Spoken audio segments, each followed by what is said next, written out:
Hello everyone, today we will start our new chapter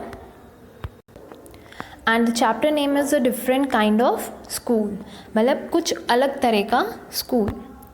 So here I had heard a great deal about Miss Beam's school but not till last week did the chance come to visit it. तो यहाँ पे क्या है? यहाँ पे जो narrator है वो बोलता है कि मैंने मिस बीम्स का स्कूल जो कि वहाँ की प्रिंसिपल बहुत ज़्यादा सुना था बट मुझे जाने का मौका लास्ट वीक में ही मिला. When I arrived, there was no one in sight but a girl of about 12. जब मैं अंदर गया स्कूल के तो वहाँ पे कोई नहीं था सिवाय एक 12 years की लड़की. Her eyes were covered with a bandage. उसकी जो eyes थी वो bandage से cover थी. And she was being led carefully between the flower beds by a little boy. और उसको जो guide कर रहा था carefully वो एक छोटा बच्चा कर रहा था who was about 4 years younger, जो कि उससे बहुत 4 साल छोटा था. She stopped and it looked like she asked him who had come. तो वो रुकी और उसने पूछा कि अभी अभी जस्ट कौन आया. He seem to be describing me to her. और वो बच्चा उसको डिस्क्राइब कर रहा था मुझे देख के कि ये दिखता कैसा है. Then they passed on. और ऐसे वो आगे चले गए.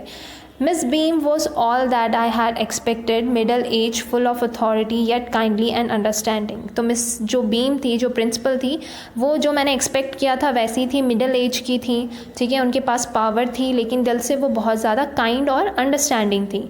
हर hair was beginning to turn grey. उनके जो बाल थे वो धीरे धीरे ग्रे में कन्वर्ट मतलब सफ़ेद हो रहे थे.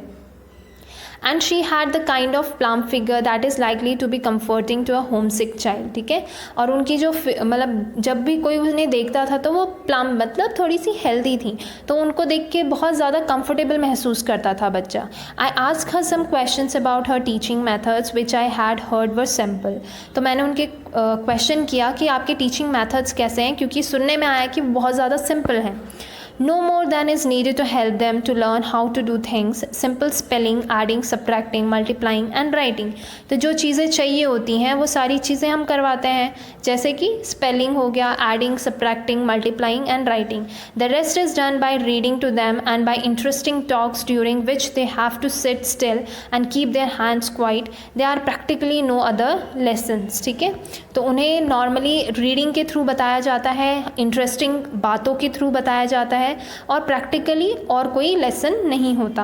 The real aim of the school is not so much to teach though as to teach thoughtfulness, kindness to others and being responsible citizens. Look out of the window a minute will you. ठीक है. तो हमारे school का जो real M है वो सिर्फ पढ़ाना नहीं है या उनसे एक तरीके से बोल सकते हैं मेन एम क्या है, काइंडनेस हो मतलब दयालु हो, रिस्पॉन्सिबल सिटीज़न बन सके. क्या तुम थोड़ी देर के लिए विंडो के बाहर देखोगे. ठीक है. यहाँ पे प्रिंसिपल क्या है, नरेटर को बोल रहा है. I went to the window which overlooked a large garden and a playground at the back. What do you see? Miss Beam asked. तो जब वो विंडो की तरफ देखते हैं तो उन्हें सामने एक बड़ा सा गार्डन दिखाई देता है, एक प्लेग्राउंड दिखाई देता है. ठीक है. तो मिस बीम बोलती है कि क्या क्या दिखाई दे रहा है तुम्हें. आई सी सम वेरी ब्यूटिफुल ग्राउंड्स. मुझे बहुत ब्यूटिफुल ग्राउंड्स दिखाई दे रहे हैं क्योंकि वहाँ पे हरियाली है, फ्लावर्स हैं. I said and a lot of jolly childrens. It pains me though to see that they are not also healthy and active looking. लेकिन बहुत सारे बच्चे दिखाई दे रहे हैं लेकिन ये देख के बहुत बुरा लगता है कि वो सारे हेल्दी नहीं हैं, वो एक्टिव नहीं है. When I came in, I saw one poor little girl being led about. क्योंकि जब मैं अंदर आया तो वहाँ पे मैंने एक लड़की को देखा जिसकी आंखों में पट्टी बंधी हुई थी, मतलब शायद वो देख नहीं सकती है. She has some trouble with her eyes. Now I can see 2 more with the same difficulty. लेकिन जब मैं अभी देख रहा हूँ तो मुझे 2 और बच्चे दिखाई दे रहे हैं जो कि अलग अलग मतलब कोई डिफ़िकल्टी से जूझ रहे हैं. And there's a girl with a crutch watching the other at play. She seems to be a hopeless cripple. क्योंकि मैं एक लड़की को देख रहा हूँ जो कि क्या है, क्रच लेके चल रही है, मतलब जो चल नहीं सकते उनके लिए एक टूल आता है जिससे वो हेल्प करते हैं चलने के लिए. Miss Beam laughed. Oh no, she said, she is not really lame. This is only her lame day. The others are not blind either. It is only their blind day. ठीक है. तो miss beam क्या है, ज़ोर ज़ोर से हंसने लगती है कि नहीं नहीं, आज लेम डे है, इस लड़की का, इसलिए आज वो लेम बनी हुई है। जो लड़की आपने गेट के सामने देखी उसका ब्लाइंड डे था, इसलिए वो अंधी बनी हुई थी। I must have look very surprised for she laughed again, क्योंकि अब नरेटर बहुत ज़्यादा सरप्राइज हो गया, उसका फेस देखने लायक था, तो जो मिस बीम है वो दोबारा उसका फेस देख के हंसने लग गई। This is a very important part of our system to make our children appreciate and understand misfortune, we make them share in misfortune too. ठीक है, तो हम अपने स्कूल में यही सिखाते हैं कि जो चिल्ड्रंस हैं वो अप्रिशिएट करना चाहिए अपनी किस्मत पे। ठीक है, चाहे उनके साथ गलत हो रहा है चाहे अच्छा हो रहा है, तो उन्हें कैसा फ़ील होता है, जिनके पास टांगें नहीं होती है, जिनके पास आंखें नहीं होती हैं, तो वो चीज़ें भी वो शेयर कर सके, समझ सके। Each term every child has one blind day, one lame day, one deaf day, one injured day and one dumb day. ठीक है, तो ये सारी डेज़ हैं। During the blind day their eyes are bandage absolutely. Blind day के दिन are on their honour not to peep. ठीक है, और उन्हें बोला जाता है कि आप गलती से भी देखोगे नहीं। The bandage is put on over night so they wake blind, तो रात को उनकी आंखों में पट्टी बांध दी जाती है ताकि वो सुबह ओवरनाइट जब भी अपनी आँख उठें तो वो क्या हो, ब्लाइंड हो। This means that they need help with everything, और इसके लिए उन्हें हर कहीं ना कहीं से उनको हेल्प की ज़रूरत पड़ती है। Other children are given the duty of helping them and leading them about, दूसरे बच्चों को उसकी हेल्प के लिए रखा जाता है। They all learn so much this way both the blind and the helpers, इसकी वजह से दोनों लोग सीखते हैं। एक तो जो ब्लाइंड बना है, अंधा बना है, वो भी सीखता है, और जो उसको रास्ता दिखा रहा है कैसे जाना है, केयर टेकर है जो, वो भी इससे बहुत कुछ सीखता है। There is no mystery about it, Miss Beam continued. Everyone is very kind and it is very something of a game. Before the day is over though, even the most thoughtless child realize what misfortune is. ठीक है, तो ये कोई दुख की बात नहीं है, अनप्लीजेंट नहीं है। ठीक है, हर कोई क्या है, इसकी वजह से दयालु बनता है, इस गेम की वजह से दयालु बनता है। और इवन की थॉटलेस, जिसको बिल्कुल समझ नहीं है, उसको भी पता चलता है कि मिसफॉर्चून क्या होता है।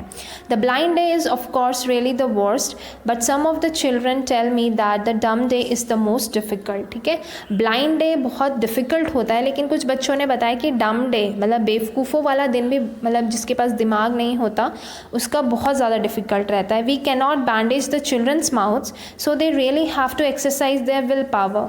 कम into the garden and see for yourself how the children feel about it. तो तुम गार्डन में चलो और देखो कि तुम्हें खुद कैसा फील होता है।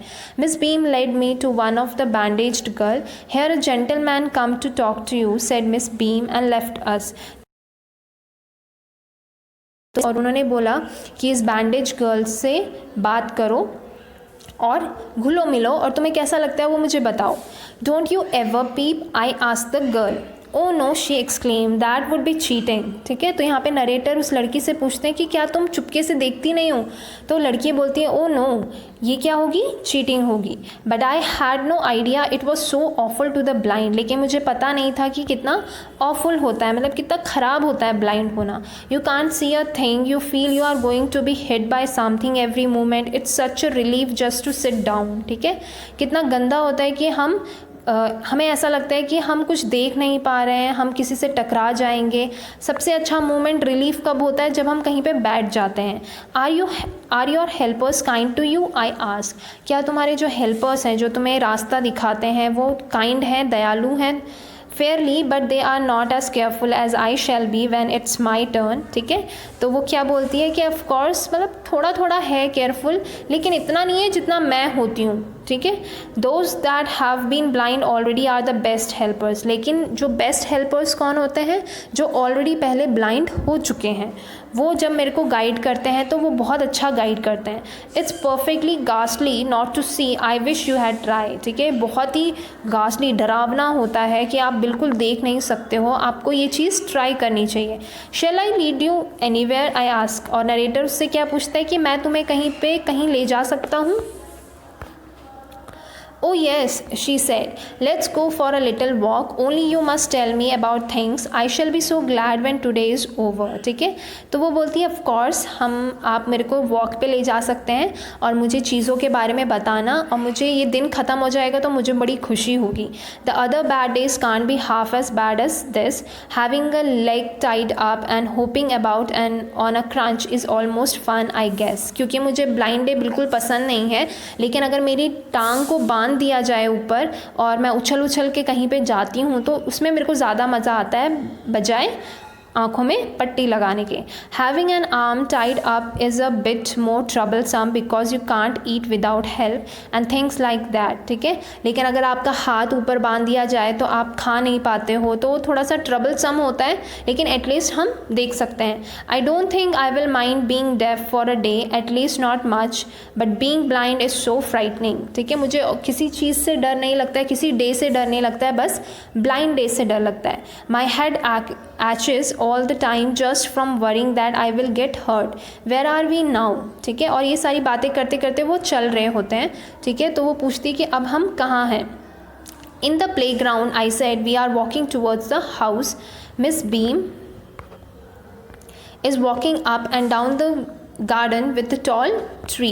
तो यहाँ पे क्या है, जो नरेटर है वो बोलता है कि हम प्लेग्राउंड में हैं और हम एक घर के करीब जा रहे हैं.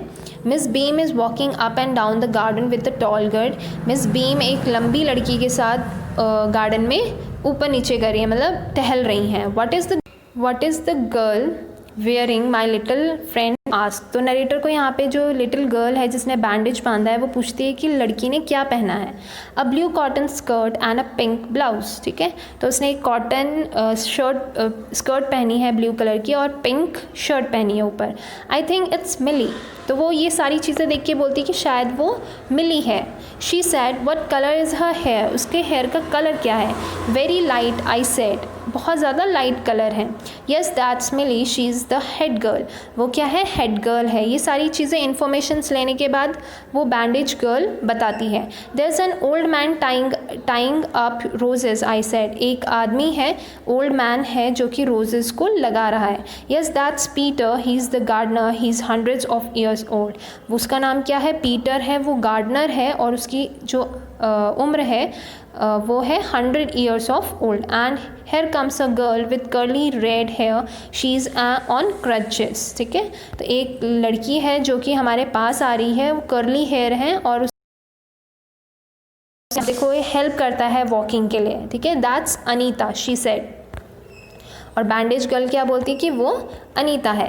And so we walked on gradually. I discover that I was 10 times more thoughtful than I ever thought I could be. ठीक है, तो हम ये सारी बातें चलते चलते कर रहे थे और अचानक नरेटर को रियलाइज़ होता है कि अब वो बहुत ज़्यादा चीज़ों को डिटेल से देखने लगा है या सोचने लगा है पहले से ज़्यादा. I also realize that if I had to describe people and things to someone else it made them more interesting to me. ठीक है, और इसकी वजह से वो जो ऑब्जेक्ट है, क्योंकि वो उस चीज़ को एक ब्लाइंड गर्ल को बता रहा है, तो वो बहुत ज़्यादा इंटरेस्टिंग हो जाता है. When I finally had to leave I told Miss Beam that I was very sorry to go. ठीक है, और जब नरेटर के जाने का समय आता है तो वो मिस बीम को बोलते हैं कि आई एम रियली सॉरी कि मुझे जाना पड़ रहा है क्योंकि मेरा मन बिल्कुल भी नहीं है.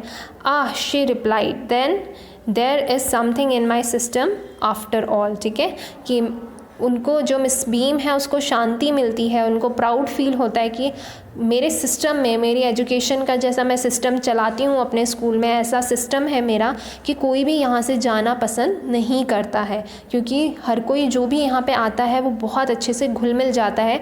और जो मेरी टीचिंग का स्टाइल है. ठीक है, if you have any doubts regarding this chapter, right, different kind of school, you can freely ask me. Thank you everyone.